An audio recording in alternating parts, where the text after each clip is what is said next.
नमस्कार। मैं आपको आज एक छोटी सी कहानी बता रहा हूँ कि शब्द में कितना ज्ञान होता है।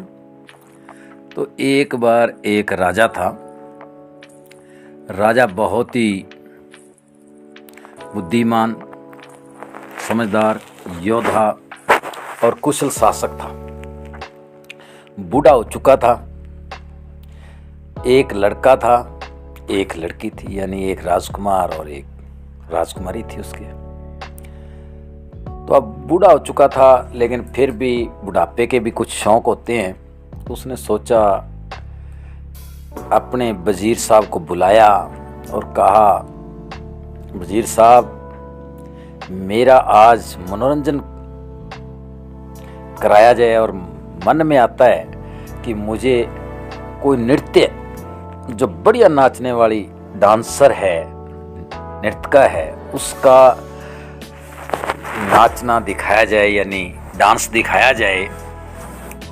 तो वजीर साहब बोले, हुक्म बादशाह। तो वजीर साहब ने अपने नगरी में जो सबसे अच्छी सुंदर डांसर थी उसको बुलाया और उसको टाइम दिया कि आज शाम को 8 बजे राजा के महल में आपने नाचना है और आपका कार्यक्रम होना चाहिए। तो राजा साहब ने भी अपने मंत्रियों को, अपने दोस्तों को, यानी जितने भी राजा के संपर्क में लोग थे, उनको अपने महल में इनवाइट किया, यानी बुलाया, उनको खाना खिलाया और कार्यक्रम शुरू कर दिया। डांसर यानी नृत्यका जो थी वो सारी रात नाचती रही। लगभग सुबह के 4 बजे तो जो ढोलकी मास्टर था उसको नींद आने लगी। जब ढोलक कम बजेगा या उसको नींद आएगी तो डांसर के पैर या वो नाच नहीं पाएगी सही। इसलिए डांसर ने अपने जो संगीत गा रही थी उसको बीच में छोड़ के उसने कहा, घनी गई थोड़ी रही, क्यों पल दो पल के लिए दाग लगवावे। यानी कहने का उसका मतलब था, ढोलकी मास्टर को संकेत किया कि घनी रात गई, थोड़ी रही है, अब थोड़े समय के लिए क्यों कलंक लगावे, ये ढोल बजा ले ठीक। तो उधर राजा ने अपने मंत्रियों को, अपने गुरु को, अपने दोस्तों को बहुत सारी सोने की मोहरें दी हुई थी कि जैसे जैसे आप खुश हों वैसे वैसे ये मोहरें, अशरफियाँ और सोने के सिक्के इस नाचने वाले की जोड़ी में डाल देने आपने। तो बहुत सारे सोने के सिक्के डाल रहे थे।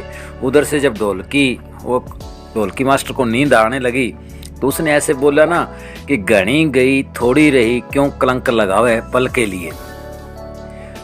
तो जो गुरुजी बैठे थे राजा के, उसने सारी मोहरें एकदम अपने निकाली बैग में से और सारी डांसर को दे दी, नृत्यकी को, नाचने वाली को, और खड़ा होके चलने लगा।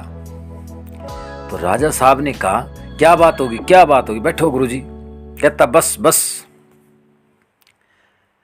थोड़ी देर बाद में राजा की लड़की ने अपना 9 लखा हार उतारा और उसने भी नर्तकी को दिया और चुप करके बैठ गई।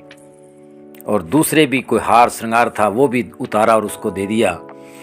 राजकुमार ने मुकुट उतारा अपना सोने का और उस डांसर को दे दिया।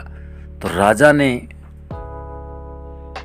अचंभे में आकर पूछा, आश्चर्य हुआ कि गुरुजी ने सारी अशरफियां, मोहरें इस नाचने वाली को सौंप दी। लड़की ने 9 लखा हार, सोने के आभूषण सारे दे दिए, राजकुमार ने ये दे दिए, मेरे को कारण तो बताओ। तो गुरुजी ने बताया। कहता, इसने बोला था, कहता, घनी गई थोड़ी रही, पल दो पल के लिए क्यों कलंक लगाए। तो गुरुजी ने कहा, मैंने सारी उम्र जंगलों में तपस्या की, परमात्मा का नाम लिया, और आज मैं ये इस नर्तकी का डांस देख रहा हूँ तो मुझे समझ में आया कि क्यों 1-2 दिन के लिए, थोड़े टाइम के लिए ये कलंक लगावा है। इसलिए मैंने सारी अशरफियाँ फेंक दी और मैं जंगल की तरफ चल दिया। उधर लड़की ने उधर लड़की ने बताया राजा को कि हे राजन, पिताजी, मैं आज महावत के साथ भागने वाली थी, इसके साथ भाग करके शादी करनी थी, इसलिए मुझे समझ में आया कि मैं घनी बीत गई। राजा ने तो शादी नहीं की, उम्र ज़्यादा हो रही थी, इसलिए मैंने सोचा भी अब घनी उम्र बिता दी, थोड़े से समय के लिए क्या पता राजा साहब जो है तेरी 10 दिन में, महीने में, 2 महीने में, साल में शादी कर देंगे, और तन 30-32 साल काट दिए, अब क्यों महावत के साथ भाग के अपने कलंक लगा रही है। इसलिए मैंने अपना सारा जो सोने के आभूषण और लखा हार है इसको दे दिया। और राजकुमार ने बताया कि राजा साहब, मैं ये सोच रहा था कि ये राजा बूढ़ा हो चुका है, राज मुझे देता नहीं राज करने के लिए, क्यों ना मैं इसको कल मार दूं। तो मैं आपको मारने वाला था। अब इस नर्तकी के इस शब्द से मुझे शिक्षा आई कि घनी गई थोड़ी रही, पल दो पल थोड़े समय के लिए क्यों कलंक लगाए। तो मैंने सोचा कि राजा साल में 2 साल में मर जाएगा तो राज तेरा ही है, इसलिए मैं ये मुकुट उतार दिया भी राजा मरेगा जब भी धारण करूँगा। अब राजा ने सोचा कि बात तो ठीक है, तो राजा ने उस अपनी लड़की की भी शादी दूसरे दिन कर दी, लड़के को, राजकुमार को राजा बना दिया और खुद गुरु के साथ चल दिया कि चल भाई गुरुजी, मैं भी आपके साथ तपस्या करने के लिए चलता हूँ।